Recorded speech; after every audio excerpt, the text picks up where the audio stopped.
Sepulang dari perjalanan, seorang miliuner menemukan seorang gadis kecil berusia 7 tahun sedang menangis saat membersihkan lantai di rumah mewahnya.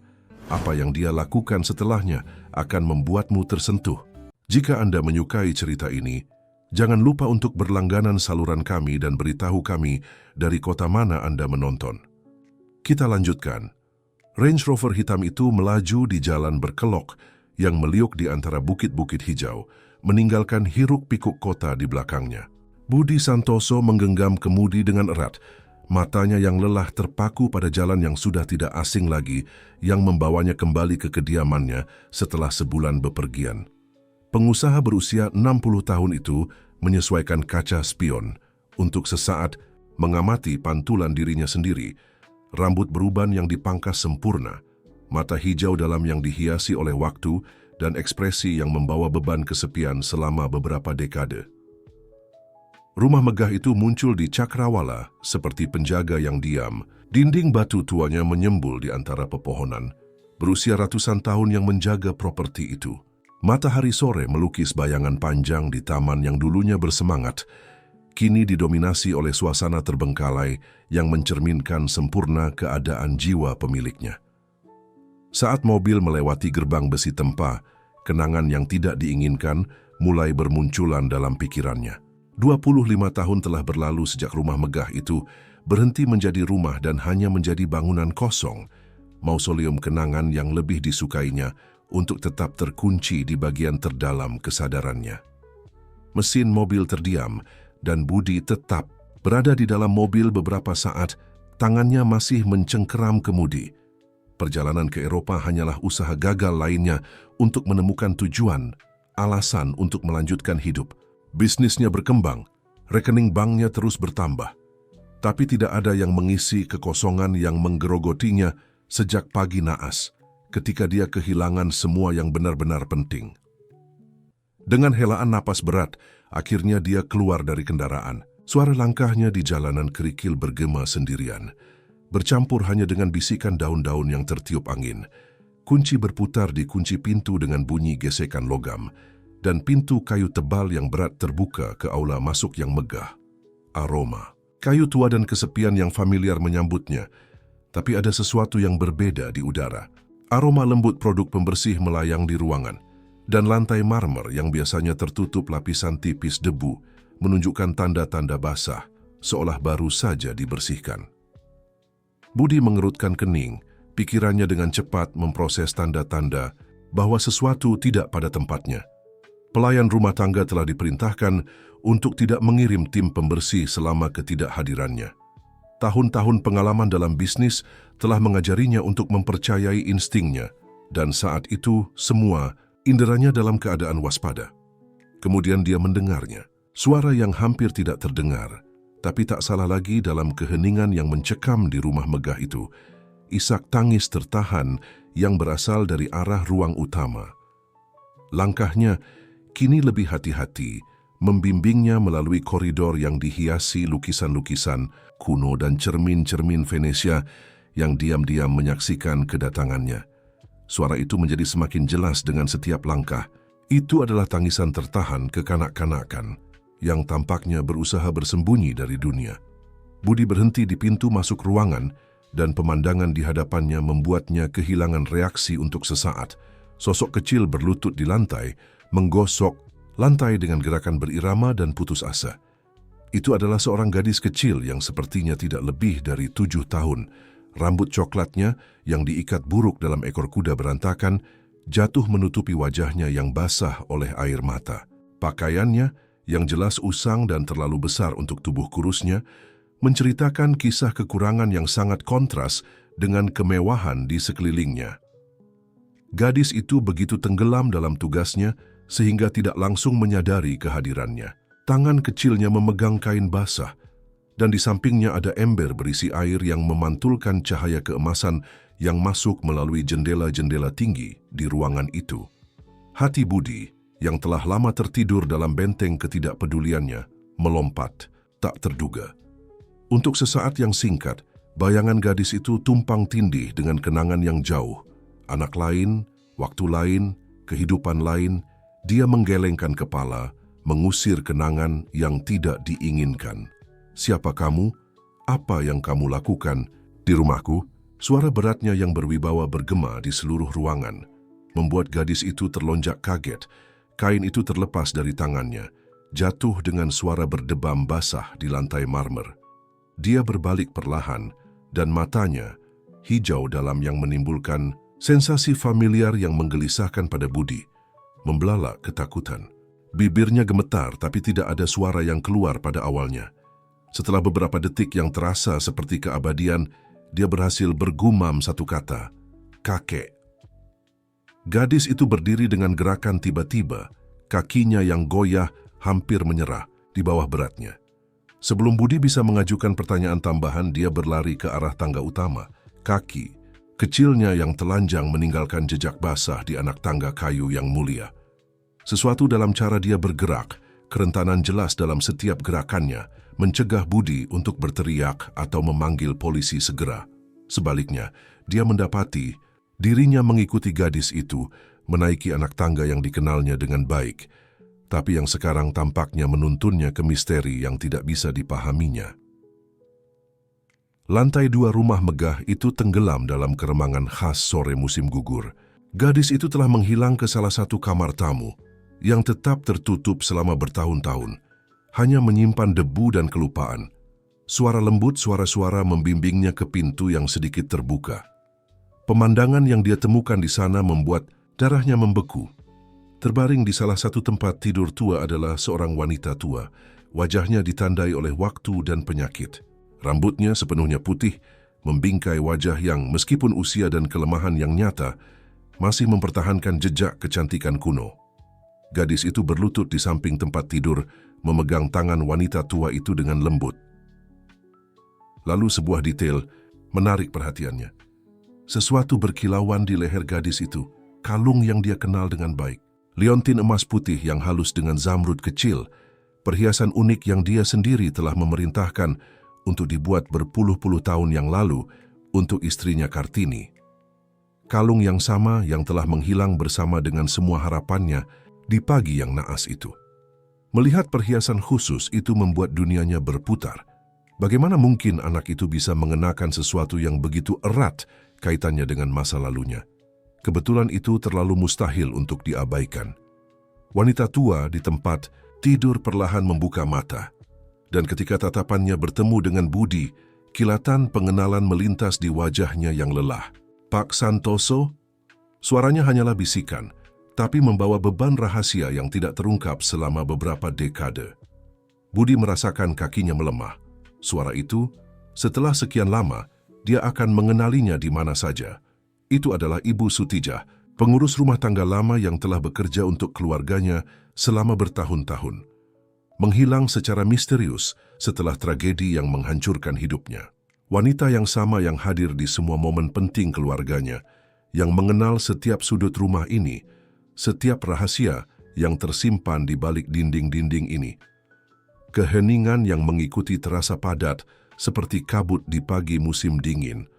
Budi tetap berdiri di pintu kamar, tangannya mencengkeram kusen dengan begitu kuat sehingga buku-buku jarinya memutih. Matanya bergantian antara wajah tua Ibu Sutijah dan sosok kecil dan ketakutan gadis itu yang masih memegang tangan neneknya dengan dedikasi. "Bagaimana? Kenapa Anda di sini?" Suara Budi keluar serak syarat dengan emosi yang telah lama ditekan. Ibu Sutijah batuk ringan sebelum menjawab, napasnya yang sulit bergema di kamar berdebu.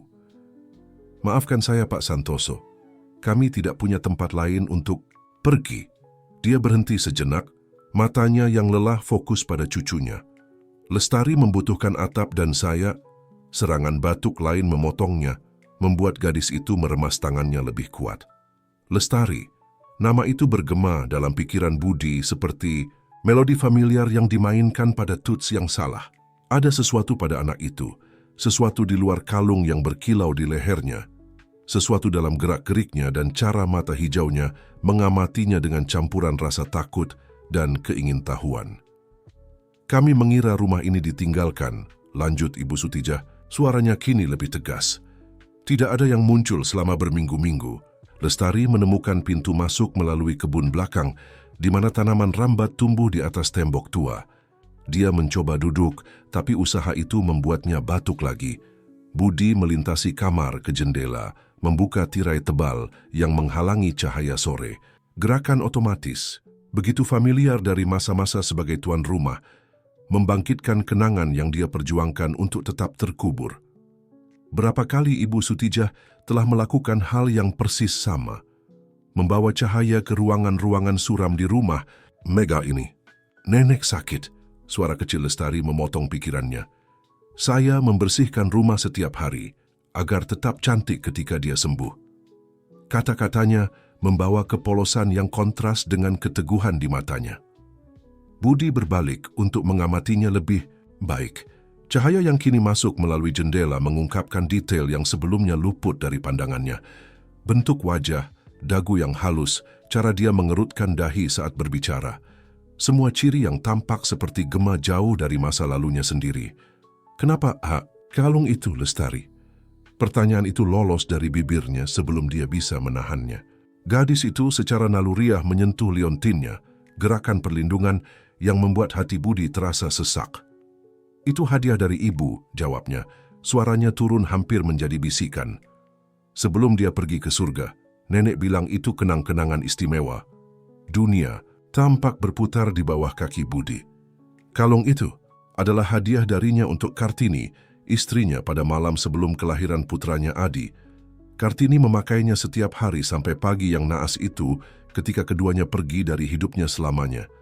Bagaimana mungkin perhiasan itu bisa sampai ke tangan anak ini? Pak Santoso, suara Ibu Sutijah membawanya kembali ke masa kini. Ada banyak yang perlu kita bicarakan, tapi tidak sekarang. Tidak seperti ini. Matanya memohon pengertian, menyimpan rahasia yang tampaknya seberat tahun-tahun di wajahnya. Suara dari lantai bawah, mungkin angin memukul jendela yang tidak tertutup rapat, membuat Lestari terlonjak. Gadis itu secara naluriah mendekat ke tempat tidur neneknya. Mata besarnya terpaku pada pintu, seolah-olah menunggu bahaya muncul kapan saja. "Sudah berapa lama kalian di sini?" tanya Budi, mencoba menjaga suaranya netral, profesional, seolah-olah dia sedang memimpin salah satu dari banyak rapat bisnisnya. 3 minggu, jawab Lestari, mengejutkannya dengan kecepatannya. "Saya menandai hari-hari di buku kecil yang saya temukan di perpustakaan. Nenek mengajari saya membuat tanda kecil agar tidak kehilangan hitungan." Perpustakaan. Hati Budi melompat lagi. Ruangan itu telah tetap terkunci selama bertahun-tahun, menyimpan tidak hanya buku-buku tetapi juga semua foto dan dokumen yang tidak berani dia hancurkan, tetapi juga tidak tahan untuk dilihat.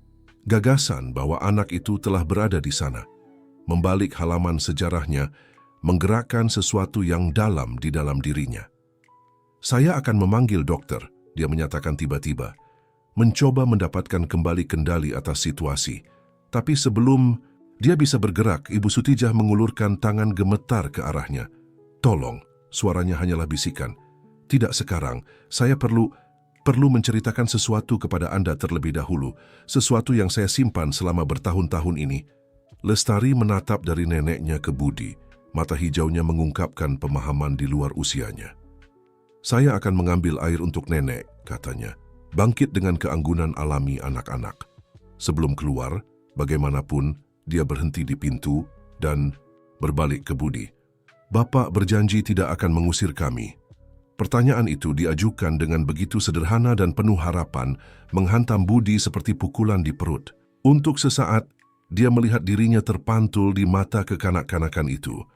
Mata yang sama yang dimiliki putranya Adi, mata yang sama yang mengamatinya dalam beberapa foto yang masih disimpannya.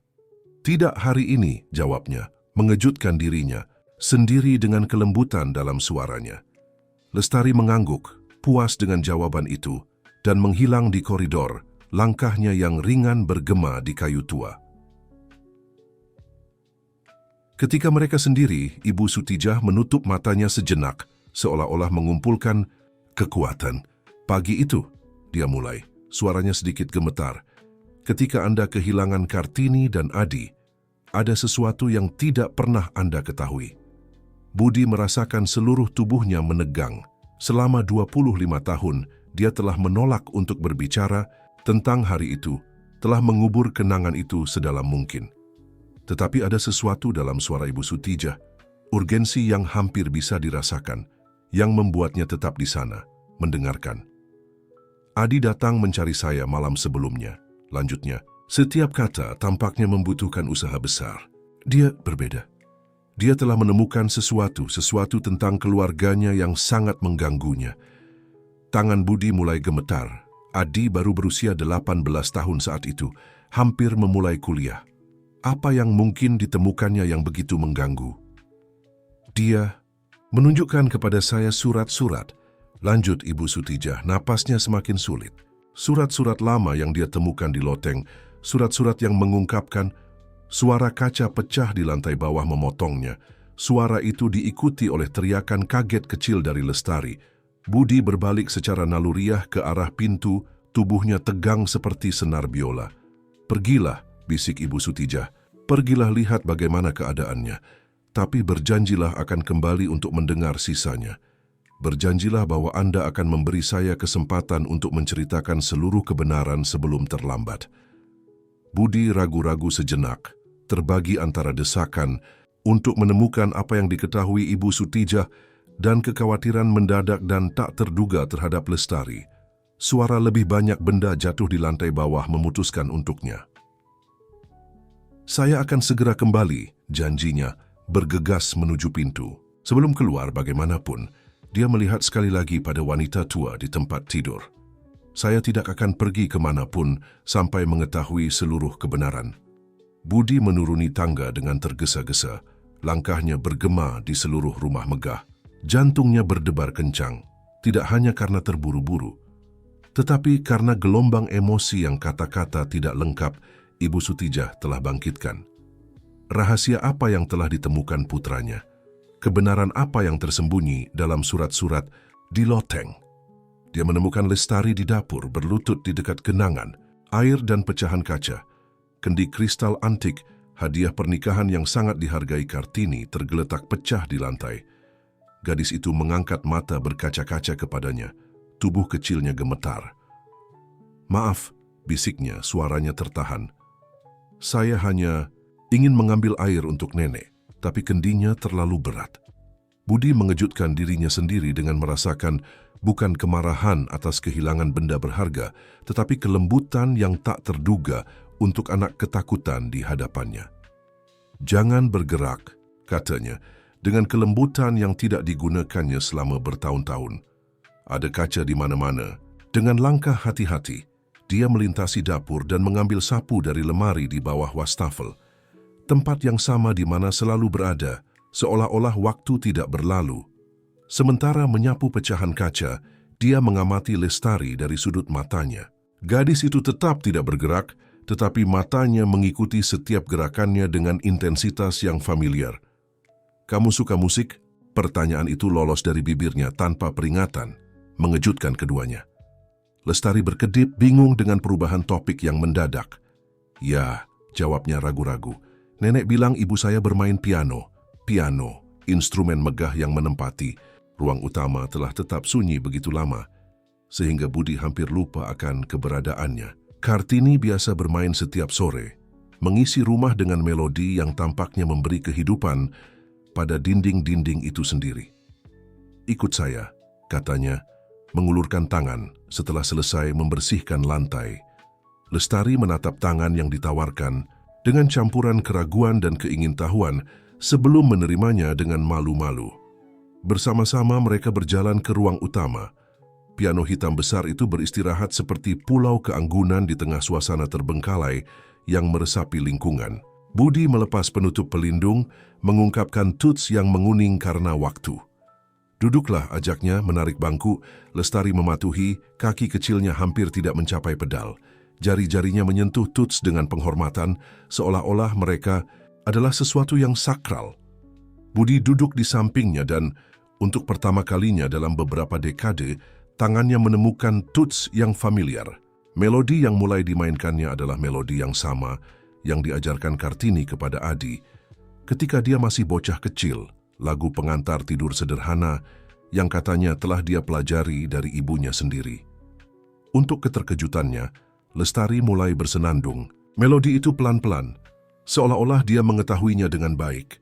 Nenek menyanyikan lagu ini untuk saya setiap malam, jelasnya, memperhatikan tatapan terkejutnya. Katanya itu lagu khusus keluarga. Kata-kata itu menghantam Budi seperti petir. Lagu itu tidak pernah dipublikasikan. Itu adalah komposisi pribadi keluarga Kartini, diwariskan dari generasi ke generasi. Bagaimana mungkin Ibu Sutijah bisa mengetahuinya? Bagaimana mungkin Lestari bisa tahu liriknya? Siapa ibumu, Lestari? Tanyanya.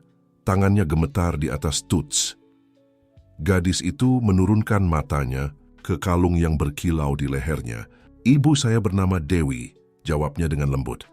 Nenek bilang dia istimewa seperti bintang yang terus bersinar bahkan setelah pergi. Dewi. Nama itu menimbulkan reaksi visceral pada Budi. Dia teringat seorang gadis muda yang dulu sesekali mengunjungi rumah megah bertahun-tahun yang lalu, selalu mencari Ibu Sutijah. Pada saat itu dia begitu tenggelam dalam kesedihannya sendiri, sehingga hampir tidak memperhatikan, mengasumsikan bahwa itu hanyalah kerabat pengurus rumah. Suara di pintu masuk ruangan mengganggu pikirannya. Joko, adik laki-lakinya, berdiri di pintu, sosoknya yang elegan kontras dengan ekspresi ketidaksenangan di wajahnya. Jadi rumor itu benar, kata Joko, melangkah maju ke ruangan. Budi Santoso yang hebat telah kembali, dan sepertinya dengan teman yang menarik. Lestari secara naluriah mendekat ke Budi, tangan kecilnya mencengkeram kain jasnya. Ada sesuatu dalam nada suara Joko yang membuat bahkan bulu kuduk Budi berdiri. Apa yang kamu lakukan di sini, Joko? Suara Budi keluar lebih kasar dari yang dimaksudkan. Oh, saudaraku, tidak bisakah aku mengunjungi satu-satunya kerabat hidup yang kumiliki? Joko tersenyum, tapi senyuman itu tidak mencapai matanya. Terutama ketika aku mendengar bahwa ada orang asing menduduki properti keluarga kita. Budi bangkit dari bangku piano, secara naluriah menempatkan dirinya di antara Lestari dan saudaranya. Bagaimana kamu tahu bahwa aku telah kembali? Aku punya kontak-kontakku, jawab Joko dengan santai, matanya terpaku pada Lestari. Pertanyaan yang lebih menarik adalah, siapa penyusup kecil ini? Dan mengapa dia mengenakan sesuatu yang tampak sangat familiar bagiku? Tatapan Joko terpaku pada kalung Lestari dan ada intensitas di matanya yang tidak disukai Budi. Pikirannya kembali ke kata-kata terputus Ibu Sutijah tentang surat-surat yang ditemukan Adi. Rahasia masa lalu apa yang mungkin disembunyikan saudaranya? Lestari bukan penyusup, Budi menyatakan dengan tegas. Dia dan neneknya adalah tamuku. Joko mengangkat alis, senyum ironis bermain di bibirnya. Tamu? Kau yang hampir tidak tahan dengan kehadiran orang lain di rumah ini selama beberapa dekade, tiba-tiba memutuskan untuk membuka pintu untuk anak jalanan dan wanita tua yang sakit. Jangan bicara begitu tentang dia. Suara Lestari terdengar mengejutkan tegas untuk seseorang yang begitu kecil. Mata hijaunya sangat mirip dengan mata Kartini, menatap Joko dengan campuran ketakutan dan tantangan. Senyum Joko goyah sejenak, sesuatu seperti pengakuan melintas di wajahnya. Menarik, gumamnya, lebih untuk dirinya sendiri daripada untuk yang lain. Sangat menarik. Joko, suara Budi mengambil nada peringatan, jika kau datang ke sini hanya untuk menyebabkan masalah. Masalah? Joko tertawa, suara tanpa kegembiraan. Tidak, saudaraku. Aku datang ke sini untuk melindungi kepentingan kita. Kau mungkin bersedia menyerahkan warisan keluarga kita kepada anak pengemis pertama yang muncul, tapi aku punya tanggung jawab terhadap ingatan orang tua kita. Satu-satunya orang yang mengancam ingatan seseorang di sini adalah kau, jawab Budi. Suaranya syarat dengan otoritas yang tidak digunakannya sejak lama. Sekarang, jika kau mengizinkan, aku punya urusan penting untuk diselesaikan. Joko menyesuaikan dasi mahalnya dengan gerakan yang terlatih. Tentu, tapi jangan berpikir bahwa ini sudah berakhir, saudaraku. Ada lebih banyak hal yang dipertaruhkan daripada yang kau bayangkan. Dia berbalik untuk pergi, tapi berhenti di pintu. Ngomong-ngomong, mungkin kau harus melihat lebih teliti kalung itu. Kau mungkin menemukan beberapa kejutan menarik. Ketika Joko akhirnya pergi. Budi merasakan Lestari rileks di sampingnya. Dia membuat saya takut, bisiknya, masih mencengkeram jasnya. "Jangan khawatir," jawab Budi, mengejutkan dirinya sendiri dengan kekuatan pelindung dalam suaranya. "Dia tidak akan menyakitimu." Tapi saat mengucapkan kata-kata itu, perasaan gelisah menetap di dadanya. Apa yang diketahui saudaranya yang tidak dia ketahui? Dan mengapa kalung itu tampaknya begitu penting? Setelah kepergian Joko, Budi menyadari bahwa tangannya sedikit gemetar. Kehadiran saudaranya selalu mengganggunya, tapi kali ini ada sesuatu yang berbeda. Ancaman terselubung dalam kata-katanya yang sangat mengkhawatirkannya. Dia melihat ke arah Lestari yang masih memegang kalung dengan satu tangan, seolah-olah mencari perlindungan dalam benda kecil itu. "Mari kita lihat bagaimana keadaan nenekmu," katanya dengan lembut, mengulurkan tangan ke gadis itu. Lestari mengangguk, menjalin jari-jari kecilnya dengan jari-jarinya dengan kepercayaan yang membuat hatinya terasa sesak. Saat mereka menaiki tangga, Budi memperhatikan bahwa cahaya sore mulai berkurang, melukis koridor dengan bayangan memanjang. Rumah megah itu tampak berbeda sekarang. Kurang seperti mausoleum kenangan menyakitkan dan lebih seperti tempat penuh misteri yang harus diungkap. Mereka menemukan Ibu Sutijah duduk di tempat tidur, bersandar pada beberapa bantal. Pernapasannya lebih teratur, tapi wajahnya mempertahankan kepucatan yang mengkhawatirkan. Ketika dia melihat mereka masuk, matanya tertuju pada tangan yang bersatu Budi dan Lestari dan senyum lemah muncul di bibirnya. "Lestari, sayang," panggilnya dengan suara lembut. "Bisakah kamu mengambil selendangku di kamar sebelah? Udara mulai dingin." Gadis itu memandang ragu-ragu pada Budi yang mengangguk dengan penuh semangat. Setelah kepergiannya, Ibu Sutijah menunjuk kursi di dekat tempat tidur. "Joko ada di sini," katanya, "bukan sebagai pertanyaan, tapi sebagai pernyataan." "Bagaimana Anda tahu?" "Saya mengenal ekspresi itu di wajah Anda, Pak Santoso. Sama seperti yang Anda miliki setiap kali saudara Anda muncul dengan proposal bisnisnya." Budi duduk, merasakan beban beberapa dekade ketidakpercayaan dan kecurigaan. Apa yang terjadi pada waktu itu, Sutijah? Apa yang ditemukan Adi yang sangat mengganggunya? Wanita tua itu menutup matanya sejenak, seolah-olah menyusun pikirannya. "Adi menemukan surat-surat ayah Anda," dia mulai. "Surat-surat yang mengungkapkan kesepakatan antara Joko dan beberapa orang berpengaruh. Kesepakatan yang melibatkan penjualan sebagian perusahaan keluarga di bawah tangan." Jantung Budi berdetak cepat.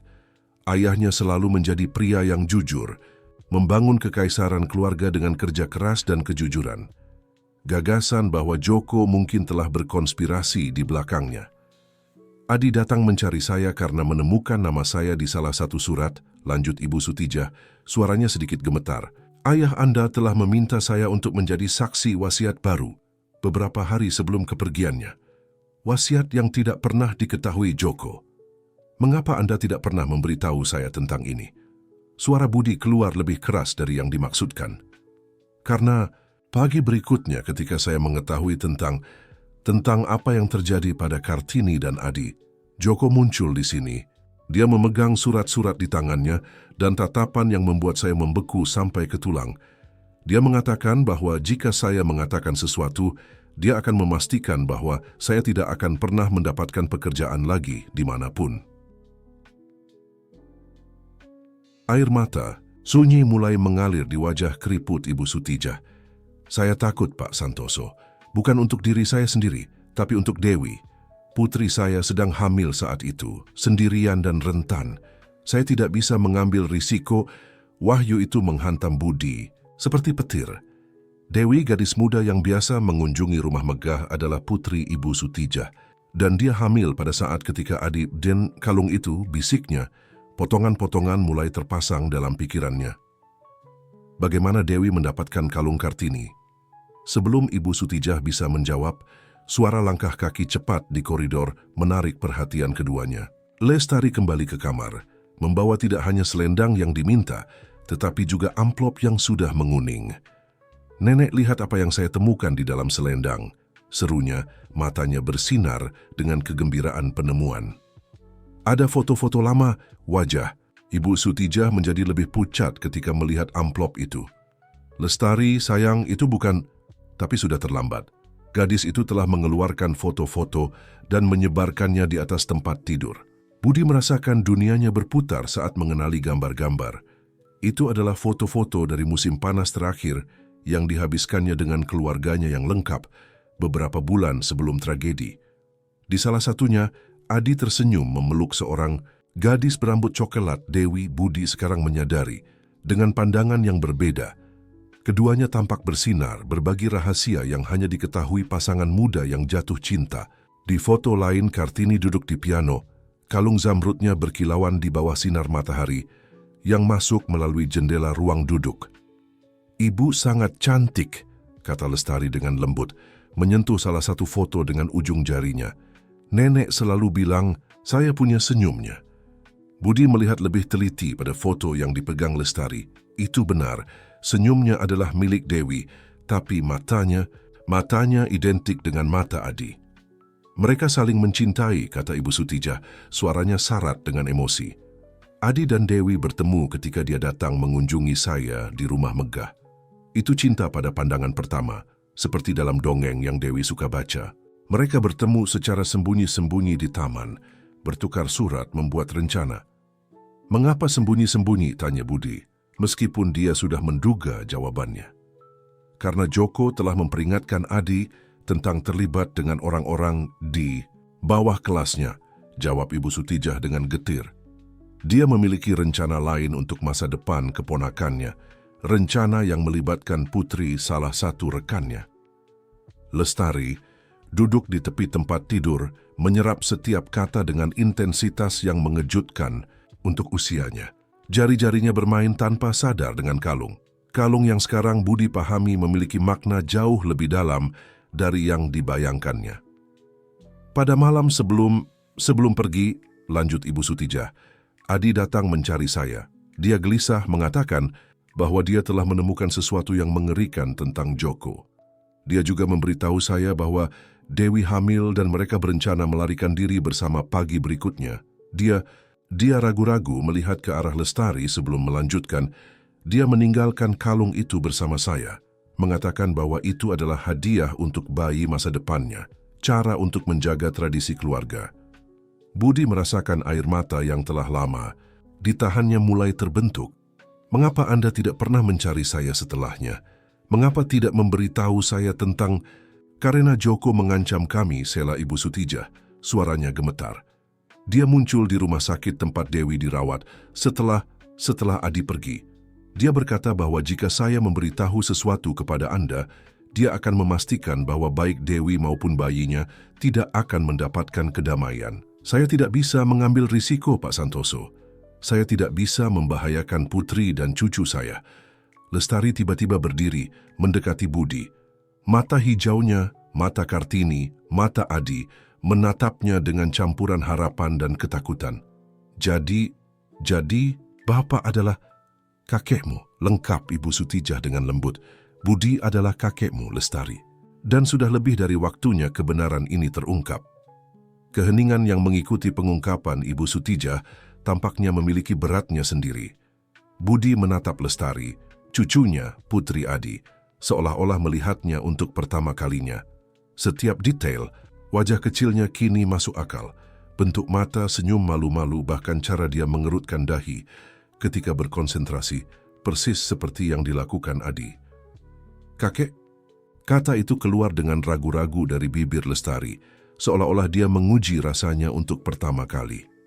Suara sederhana itu cukup untuk memecahkan sesuatu di dalam Budi, dinding yang telah dia bangun di sekitar hatinya selama 25 tahun. Tanpa menyadari bahwa dia bergerak, dia berlutut di depan gadis itu, sejajar dengan matanya. Tangannya gemetar ketika menyentuh wajah kecil, begitu lembut, begitu penuh kehidupan. "Cucuku," bisiknya, suaranya terhambat oleh emosi. Lestari tidak ragu, dengan kesederhanaan dan kemurnian yang hanya dimiliki anak-anak, dia melemparkan dirinya ke dalam pelukan kakeknya, memeluk lehernya erat-erat. Aroma lembut rambutnya, campuran matahari dan kepolosan, membangkitkan kenangan yang Budi pikir telah dikuburnya selamanya. Adi masa kecil, berlari di taman, Kartini tertawa di piano. Momen-momen kebahagiaan yang tampaknya milik kehidupan lain. Aku tahu, seru Lestari masih memeluk kakeknya. Tahu bahwa rumah ini istimewa. Ketika menemukan foto-foto di loteng, merasakan sesuatu yang berbeda di sini. Dia meletakkan tangan di atas jantungnya sendiri. Di loteng, Budi menjauh sedikit, menjaga tangannya di bahu cucunya. Apalagi yang kamu temukan di sana? Banyak hal, jawabnya, matanya bersinar. Ada kotak besar penuh kertas dan foto, dan peti dengan pakaian lama. Saya bahkan menemukan buku harian, tapi nenek bilang jangan menyentuhnya. Tatapan Budi dengan cepat beralih ke Ibu Sutijah yang telah menjadi lebih pucat. Buku harian apa? Buku harian Adi, jawab wanita tua itu, suaranya hampir berbisik. Dia meninggalkannya pada saya di malam terakhir, bersama dengan dokumen lain. Katanya itu bukti jika sesuatu terjadi padanya. Suara dari lantai bawah menginterupsi percakapan. Suara tak salah dari pintu utama yang terbuka dan tertutup. Lestari secara naluriah mendekat ke Budi, sementara Ibu Sutijah mencoba duduk lebih tegak di tempat tidur. Pak Santoso, sebuah suara asing memanggil dari aula masuk.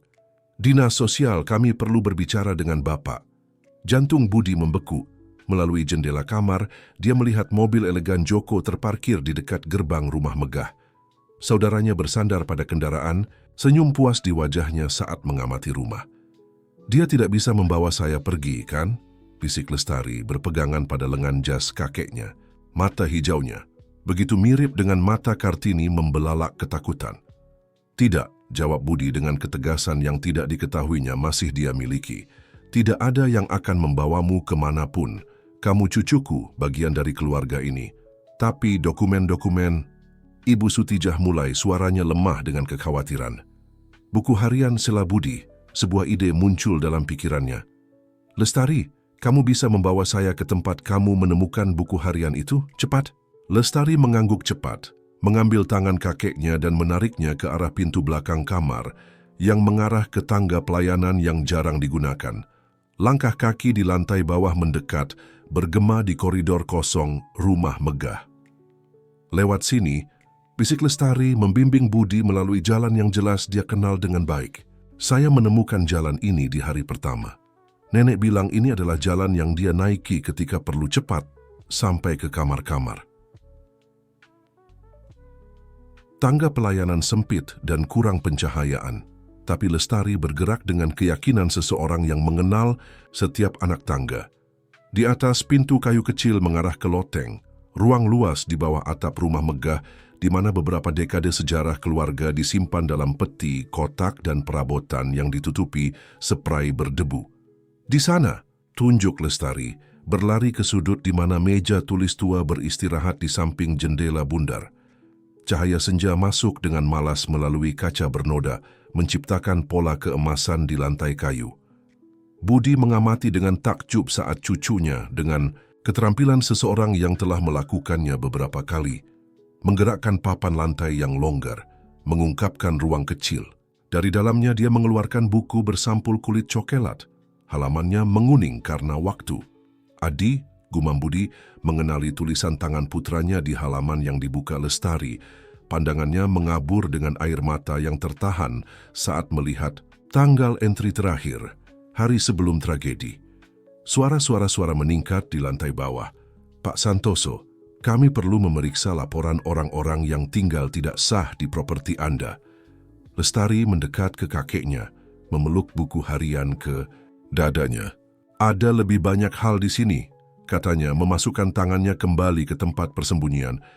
Kertas-kertas yang nenek bilang penting. Budi mengambil dokumen yang dia serahkan. Itu adalah surat-surat yang disebutkan Ibu Sutijah, bersama dengan apa yang tampaknya salinan wasiat ayahnya. Matanya cepat menelusuri halaman-halaman dan setiap kata yang dibacanya membuat jantungnya berdetak lebih kencang. Surat-surat mengungkapkan skema rumit. Joko telah berkonspirasi dengan pengusaha saingan untuk melemahkan perusahaan keluarga, menjual informasi rahasia dan memanipulasi kontrak. Wasiat itu pada gilirannya mencakup klausul yang Budi tidak pernah tahu ada, yang secara khusus melindungi keturunan Adi dari upaya pengecualian dari warisan keluarga. Jadi itu sebabnya, bisiknya, potongan-potongan akhirnya terpasang. Joko tahu, dia selalu tahu tentangmu, Lestari, dan jika kamu muncul, kekaisaran yang dia bangun akan runtuh. Sebuah suara melengkapi dari pintu loteng. Joko berdiri di sana, wajahnya yang biasanya terkendali berubah menjadi topeng kemarahan. Di belakangnya dua pekerja sosial mengamati pemandangan dengan ekspresi bingung. Sudah berakhir, Joko, kata Budi, secara naluriah menempatkan dirinya di depan Lestari. Bukti-buktinya semua ada di sini. Surat-surat, wasiat, buku harian Adi. Bukti? Joko tertawa suara tanpa humor. Bukti apa tepatnya? Bahwa seorang pengurus rumah tangga oportunis dan cucunya menyusup ke properti kita. Bahwa kau dalam kepikunanmu sedang dimanipulasi oleh cerita khayalan tentang seorang putra yang telah pergi begitu lama? Tapi ada sesuatu yang berbeda sekarang di udara. Para pekerja sosial saling berpandangan, jelas menyadari bahwa situasinya jauh lebih kompleks daripada yang telah diberitahukan kepada mereka. Dan Lestari, kecil dan berani Lestari, melangkah maju, masih memegang buku harian ayahnya. Lestari memegang buku harian dengan kuat. Jari-jari kecilnya mencengkeram sampul kulit seperti halaman-halaman tua itu adalah jangkarnya di tengah badai. Cahaya senja yang masuk melalui jendela bundar loteng membentuk lingkaran cahaya keemasan di sekelilingnya. Dan pada saat itu, kemiripannya dengan Adi begitu kuat sehingga membuat hati Budi sakit. Tuan-tuan, Budi berbicara kepada pekerja sosial. Suaranya tenang dan terkendali. Saya yakin saudara saya tidak menjelaskan situasi sepenuhnya. Anak ini bukan penyusup. Dia adalah cucu saya, putri dari putra saya, Adi. Para pekerja sosial, seorang pria paruh baya dan seorang wanita lebih muda, bertukar pandangan penuh arti. Wanita itu melangkah maju, menyesuaikan kacamatanya dengan bingkai halus. Pak Santoso, kami memiliki laporan resmi tentang orang-orang yang tinggal tidak sah di properti Anda. Jika ada dokumentasi yang membuktikan apa yang Anda katakan, dokumentasi? Joko menyela dengan tawa sarkastik. Saudaraku jelas sedang dimanipulasi. Adi pergi 25 tahun lalu tanpa meninggalkan keturunan. Ini jelas penipuan. Itu tidak benar. Suara Lestari terdengar jelas dan tegas, mengejutkan semua orang. Dia membuka buku harian di halaman tertentu, seolah sudah mengetahuinya di luar kepala. Ayah saya menulis tentang saya di sini, tentang betapa bahagianya dia mengetahui bahwa saya ada. Pekerja sosial wanita mendekati dengan lembut, mengulurkan tangan untuk buku harian. Lestari melihat ke arah Budi yang mengangguk dengan penuh semangat. Pegawai wanita itu mulai membaca dengan suara keras. 20 September 1999. Hari ini Dewi memberi saya berita paling luar biasa dalam hidup saya. Saya akan menjadi ayah. Ketika saya meletakkan tangan saya di atas perutnya, membayangkan kehidupan kecil yang tumbuh di sana, saya tahu bahwa saya harus bertindak. Saya tidak bisa lagi membiarkan manipulasi Paman Joko menghancurkan keluarga kami. Bukti yang saya temukan terlalu serius untuk diabaikan. Besok, saya akan menghadapinya dan kemudian membawa Dewi pergi dari sini. Ibu Sutijah akan membantu kami. Saya meninggalkan kalung ibu saya dengannya. Saya ingin anak saya memiliki sesuatu yang menghubungkannya dengan sejarah kami, dengan musik yang selalu bergema di rumah ini. Joko maju dengan kasar, mencoba meraih buku harian, tapi Budi lebih cepat, menempatkan dirinya di antara dia dan pekerja sosial. Ada lebih banyak, katanya, mengeluarkan dokumen dari sakunya. Wasiat ayah kami, surat-surat yang membuktikan manipulasi dalam bisnis keluarga. Ini konyol, meledak Joko, wajahnya merah karena marah. Kau akan percaya pada setumpuk kertas tua, pada buku harian yang mungkin telah dipalsukan. Kalau begitu, mengapa kau mencoba mencegahku kembali ke rumah selama bertahun-tahun ini? Cahaya suara lemah terdengar dari pintu loteng. Ibu Sutijah ada di sana, bersandar pada tongkat, wajahnya pucat tapi tegas. Mengapa kau mengancam putriku ketika kau mengetahui dia hamil anak Adi? Para pekerja sosial mengamati pemandangan dengan minat yang semakin besar. Pria yang lebih tua mengambil teleponnya, menjauh untuk melakukan panggilan, sementara rekannya terus memeriksa dokumen. "Nyonya," Joko mencoba menjaga ketenangan, berbicara kepada pekerja sosial. Wanita ini adalah mantan karyawan yang dipecat karena pencurian. Kata-katanya tidak memiliki kredibilitas. "Bohong!" teriak Lestari, air mata kemarahan berkilau di matanya. "Nenek tidak pernah mencuri apapun, dia menjaga semua rahasia untuk melindungi saya." Budi merasakan kebanggaan besar terhadap cucunya pada saat itu. Begitu kecil, tapi dengan kekuatan batin yang sangat mengingatkannya pada Kartini. Dia berlutut di samping cucunya, meletakkan tangan pelindung di bahunya. "Pak Joko," pekerja sosial wanita berbicara. Suaranya profesional tapi tegas. "Dokumen-dokumen ini tampak sangat konsisten. Buku harian, surat-surat, wasiat, semuanya menunjukkan bahwa anak ini benar-benar cucu Pak Budi Santoso." Pria yang lebih tua kembali menyimpan teleponnya. "Saya baru saja berbicara dengan hakim keluarga. Beliau mengetahui situasinya dan meminta semua dokumentasi dihadirkan di kantornya besok pagi." Joko mengacak-acak rambutnya yang disisir rapi, kendalinya akhirnya mulai runtuh. "Kalian tidak mengerti, aku membangun semua ini. Sementara saudaraku tenggelam dalam depresi, aku menjaga perusahaan tetap berjalan, membuat kontak yang diperlukan. Melalui penipuan dan manipulasi," lengkap Budi, suaranya syarat dengan kesedihan lama. "Kau tahu tentang Lestari sejak awal, bukan? Tahu bahwa jika dia muncul, wasiat ayah akan menjamin bagiannya dalam warisan. Lalu kenapa?" meledak Joko. "Gadis itu tidak lebih dari kesalahan masa muda Adi. Seorang anak yang lahir dari hubungan dengan putri pembantu. Dia tidak pantas menyandang nama keluarga kita." Suara melodi lembut menginterupsi perdebatan. Lestari telah duduk di piano dinding kecil yang beristirahat terlupakan di sudut loteng, ditutupi spray berdebu yang telah disingkirkannya. Jari-jari kecilnya memainkan dengan ketepatan mengejutkan lagu pengantar tidur yang sama yang diajarkan Budi kepadanya sebelumnya. Musik melayang di udara seperti pesona, membuat semua orang terdiam. Itu adalah melodi yang biasa dimainkan Kartini, yang telah diturunkan kepada Adi, dan yang sekarang, melalui keajaiban takdir, hidup di jari-jari Lestari. Musik ini, bisik pekerja sosial wanita, indah. "Ini adalah musik keluarga kami," jelas Lestari terus bermain. "Nenek bilang hanya keluarga Santoso yang mengetahuinya. Ibu menyanyikannya untuk saya setiap malam, sebelum pergi ke surga." Joko mundur satu langkah, seolah-olah musik itu menyakitinya secara fisik. Matanya beralih dari piano ke Lestari, lalu ke dokumen di tangan pekerja sosial, dan akhirnya ke Budi. Untuk pertama kalinya dalam hidupnya, dia tampaknya tidak memiliki kata-kata. "Sudah berakhir, Joko," kata Budi dengan lembut.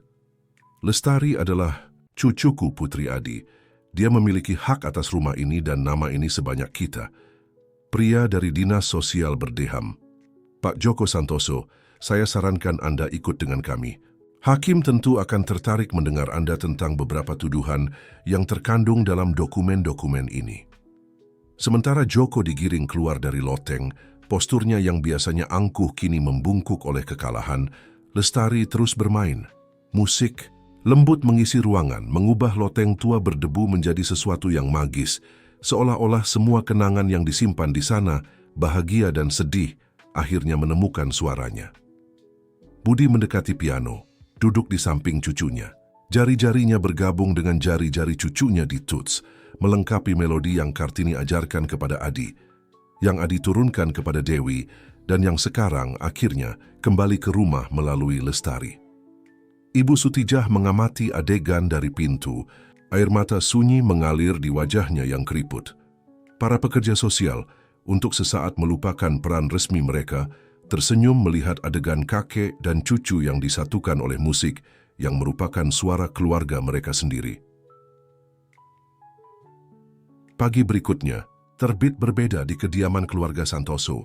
Cahaya matahari masuk melalui jendela yang kini bersih, menari di atas perabotan yang telah dibersihkan dari debu dengan hati-hati oleh Lestari selama minggu-minggu tinggal rahasianya.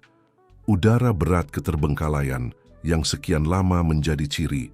Rumah mulai menghilang, seperti kabut di bawah panas matahari. Budi menemukan cucunya di dapur, mempersiapkan dengan dedikasi baki sarapan untuk Ibu Sutijah. Tangan kecilnya bergerak dengan keterampilan mengejutkan saat menyusun cangkir dan mengatur beberapa biskuit di piring. "Selamat pagi, kakek," katanya. Senyum menerangi wajahnya saat melihatnya.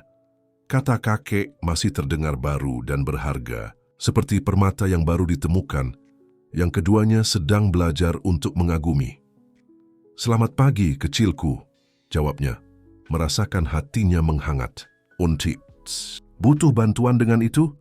Lestari mengangguk, mendorong ke arahnya sebuah kendi jus jeruk yang agak berat untuk lengan mungilnya. Bersama-sama, mereka menyelesaikan persiapan baki, bekerja dalam keharmonisan alami yang tampaknya mustahil hanya 2 hari yang lalu. "Kakek," panggil Lestari saat mereka menaiki tangga menuju kamar tempat Ibu Sutijah beristirahat. "Bisakah kita membersihkan kamar yang dulu milik ayah saya? Saya melihatnya kemarin ketika kita berada di loteng. Semuanya tertutup, tapi bisa dilihat melalui celah pintu bahwa ada banyak barang di dalamnya." Budi berhenti di tengah tangga. Kendi jus sedikit gemetar di tangannya. Kamar Adi tetap tidak tersentuh sejak pagi yang naas itu. Berubah menjadi semacam tempat suci dari kesedihannya. Tetapi sekarang melihat ke mata penuh harapan cucunya, dia menyadari bahwa mungkin sudah waktunya untuk mengubah ruang kesedihan itu menjadi tempat kenangan hidup. "Tentu saja kita bisa," jawabnya, mengejutkan dirinya sendiri dengan ketegasan dalam suaranya. "Ayahmu menyimpan banyak harta di sana, buku, piringan hitam, bahkan gitar yang tidak pernah dia pelajari dengan benar." Mata Lestari bersinar. "Saya selalu ingin belajar gitar. Ibu bermain, tahu? Dia mengajar musik untuk anak-anak sebelum pergi ke surga." Sampai di kamar Ibu Sutijah, mereka menemukan wanita tua itu sudah bangun, duduk di tempat tidur dengan beberapa foto tersebar di atas selimut. Penampilannya lebih tenang pagi ini, seolah-olah beban berat telah diangkat dari pundaknya. "Selamat pagi, sayang-sayangku," sapanya, senyumnya lemah tapi tulus. "Saya sedang melihat beberapa kenangan." Lestari dengan hati-hati meletakkan baki di atas meja samping tempat tidur dan membungkuk di atas foto-foto. "Lihat kakek, ini ibu dengan ayah di taman." Budi mendekat, duduk di tepi tempat tidur. Foto itu menunjukkan Adi dan Dewi duduk di ayunan tua di taman. Kepala mereka bersama saat tertawa tentang sesuatu yang kini hilang dalam waktu. Cinta di antara mereka jelas terlihat, bersinar dalam senyum muda dan tanpa beban mereka. "Ibumu adalah wanita luar biasa, Lestari," kata Ibu Sutijah. Suaranya tercekat oleh emosi. Bahkan setelah semua yang terjadi, dia tidak pernah kehilangan harapan. Membesarkanmu dengan begitu banyak cinta, menceritakan kisah-kisah tentang ayahmu, menjaga musik keluarga tetap hidup.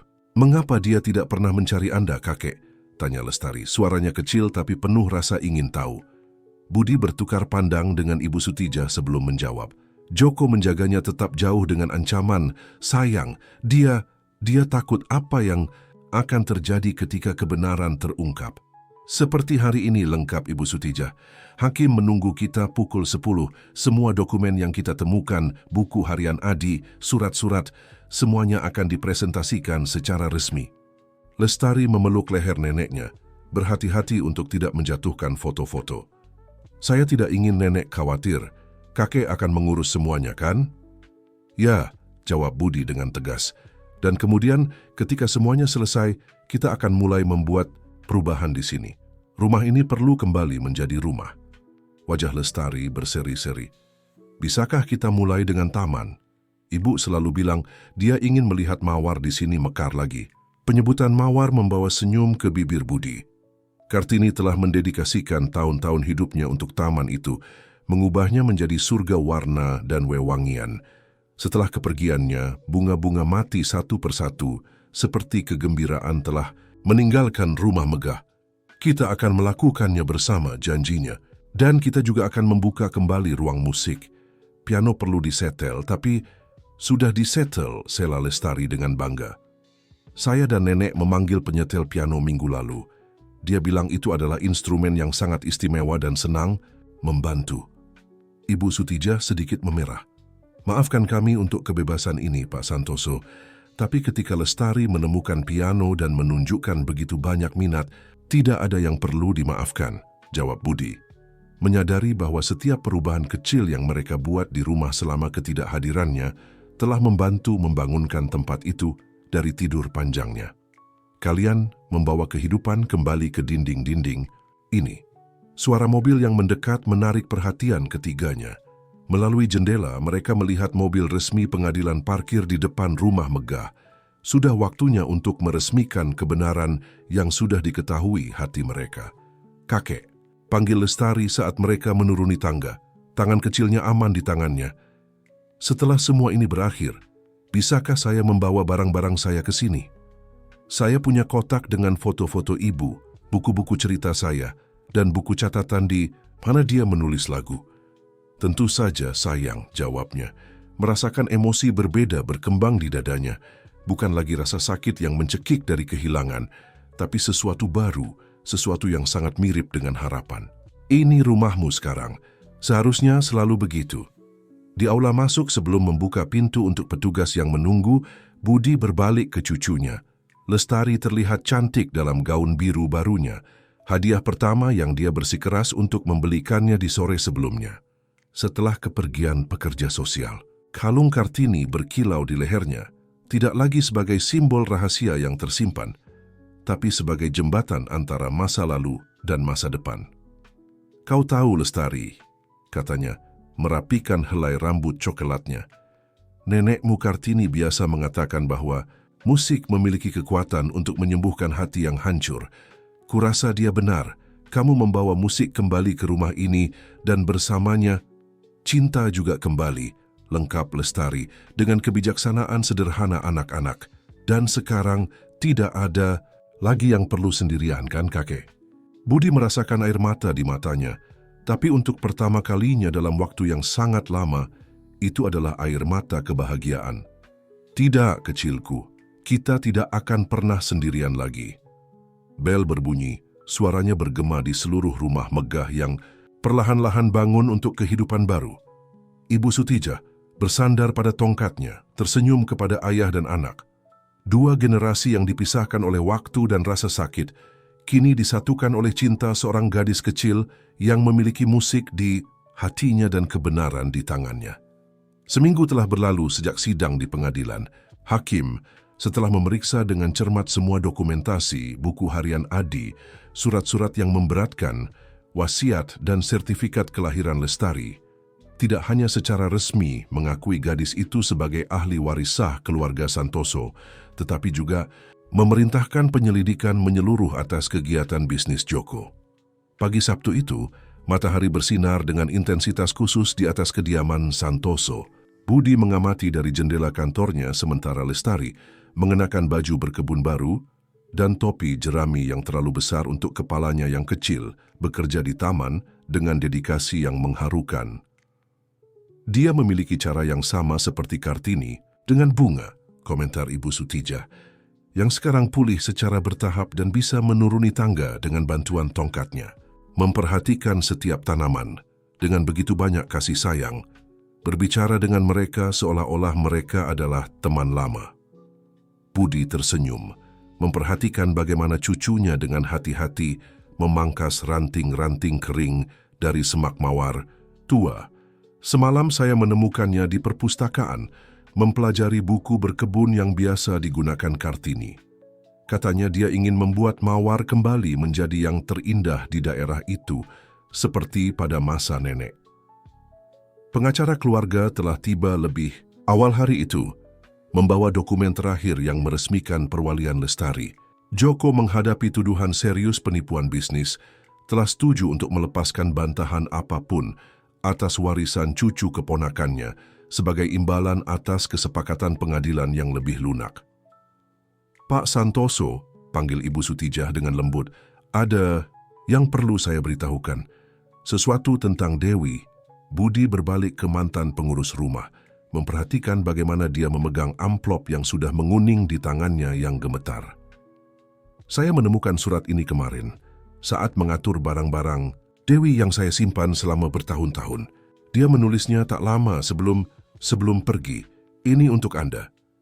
Dengan jantung berdebar, Budi mengambil amplop. Tulisan tangan halus Dewi menari di atas kertas, membentuk namanya dengan tinta biru yang sedikit memudar karena waktu. Pak Santoso, yang terhormat, dia mulai membaca dengan keras, suaranya sedikit serak. Jika surat ini sampai ke tangan Anda, berarti kebenaran akhirnya terungkap. Saya ingin Anda tahu bahwa saya tidak pernah menyalahkan Anda atas apa yang terjadi.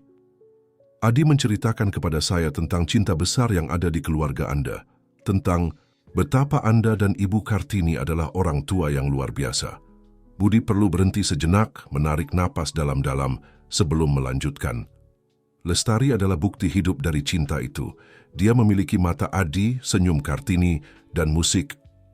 Musik mengalir dalam nadinya, seperti mengalir dalam keluarga Santoso. Saya mengajarkan kepadanya semua melodi yang Adi tunjukkan kepada saya, menceritakan semua kisah yang dia bagikan dengan saya tentang masa kecilnya yang bahagia di rumah megah itu.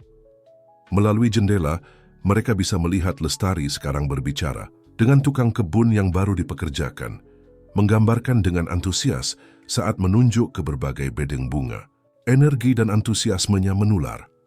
Keinginan terbesar saya, lanjut surat itu, adalah suatu hari dia dapat mengenal kakeknya, dapat memahami dari mana datangnya kecintaannya pada musik, cintanya pada bunga, caranya yang khusus melihat dunia. Saya meminta maaf tidak memiliki keberanian untuk mencari Anda sebelumnya, tetapi ancaman Joko sangat nyata, dan saya tidak bisa membahayakan keamanan anak kecil kami.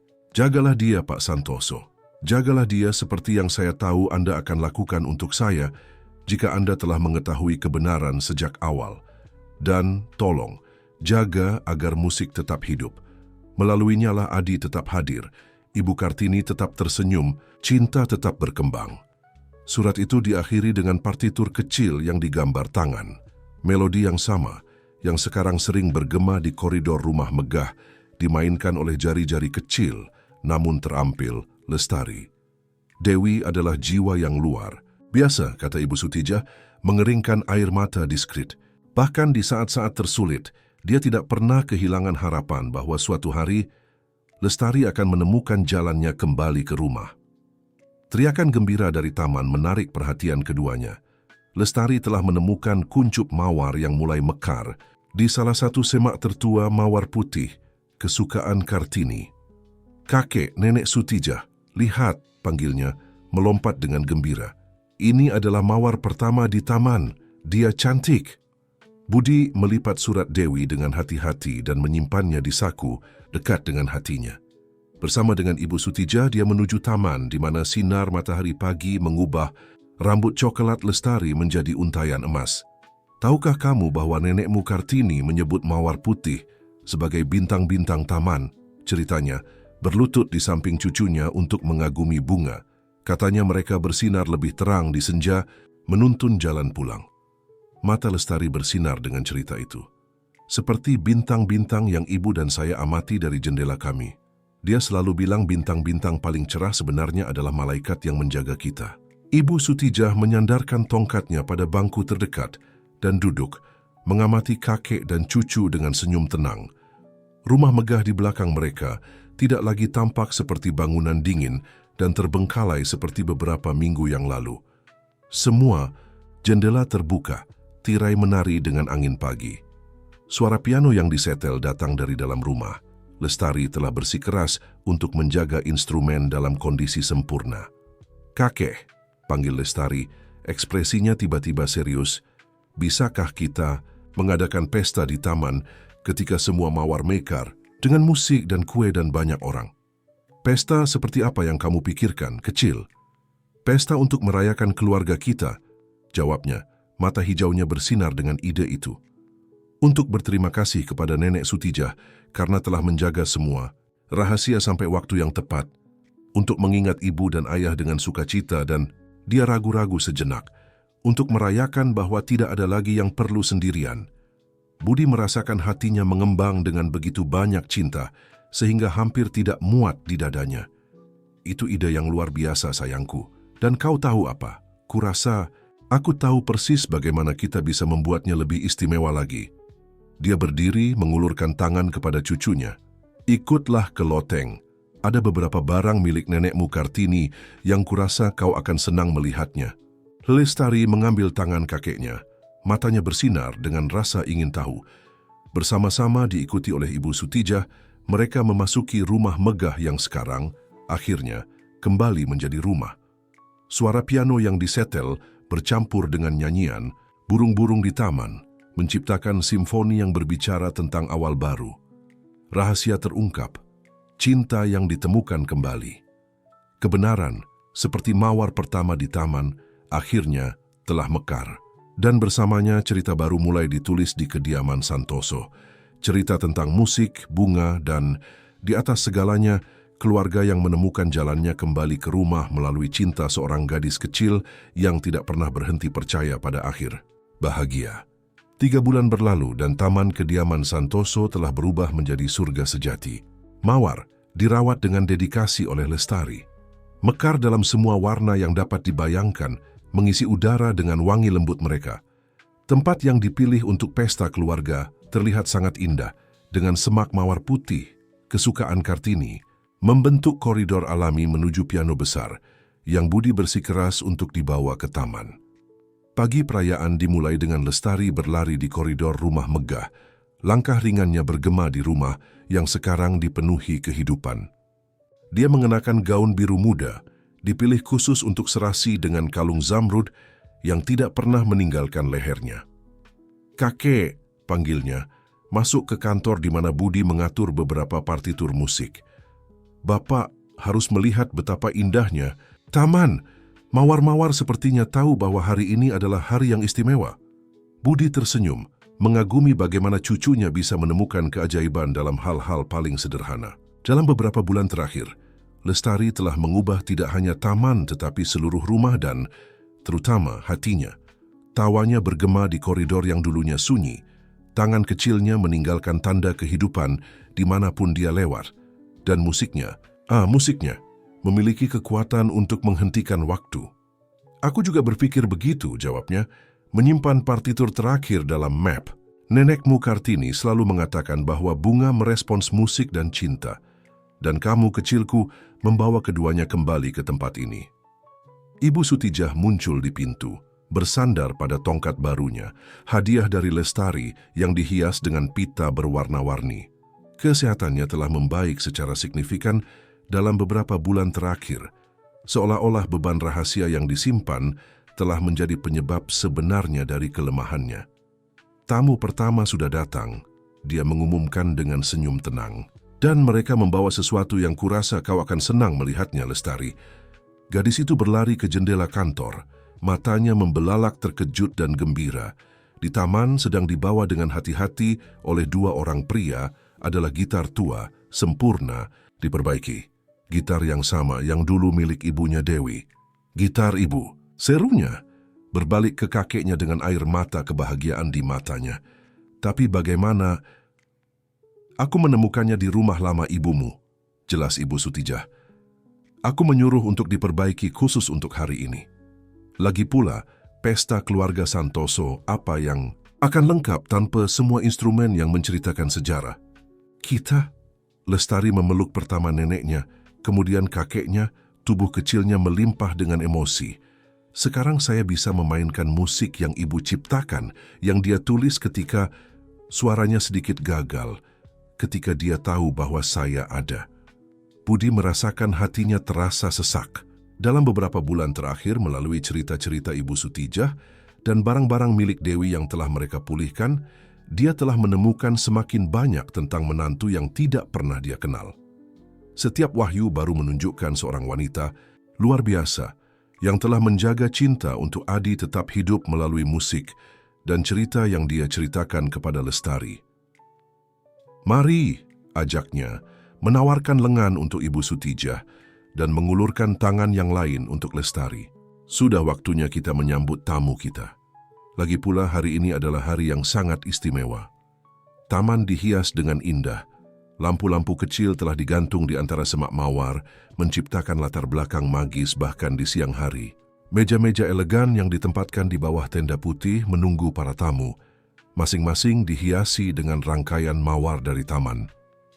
Piano hitam berkilau di bawah sinar matahari pagi, diposisikan sehingga musik dapat didengar di semua sudut taman.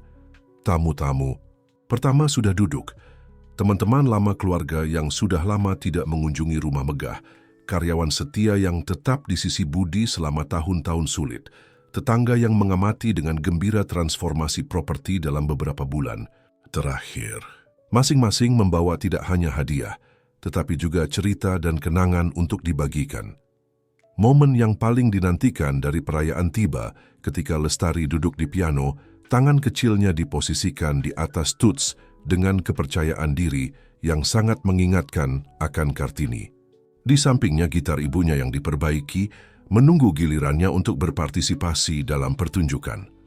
Teman-teman dan keluarga yang terkasih, Budi mulai, suaranya tercekat oleh emosi.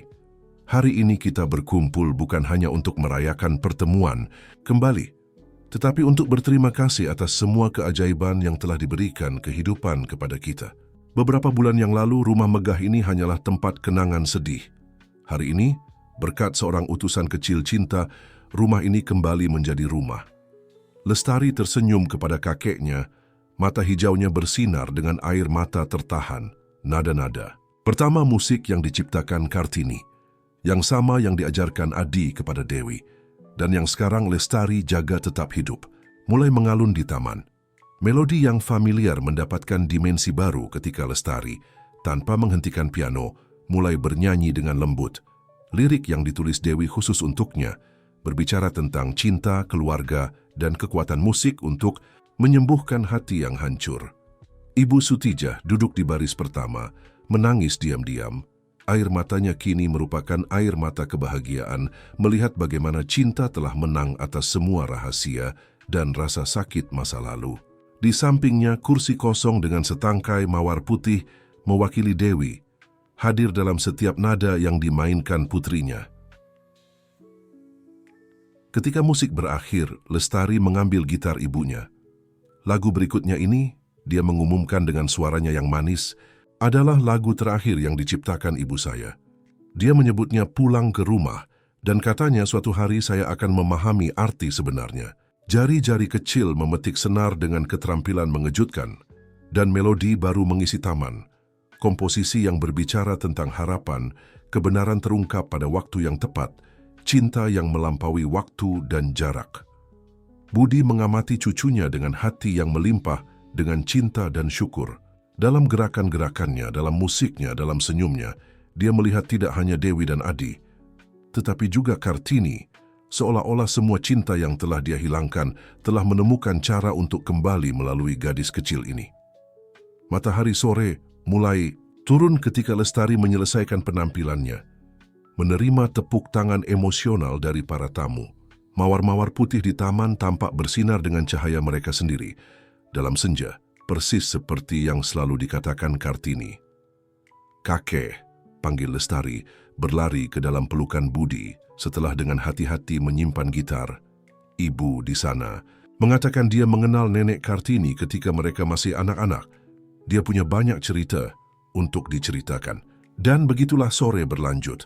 Dengan cerita dibagikan, musik dimainkan, dan kenangan ditenun seperti sulaman halus cinta dan penebusan.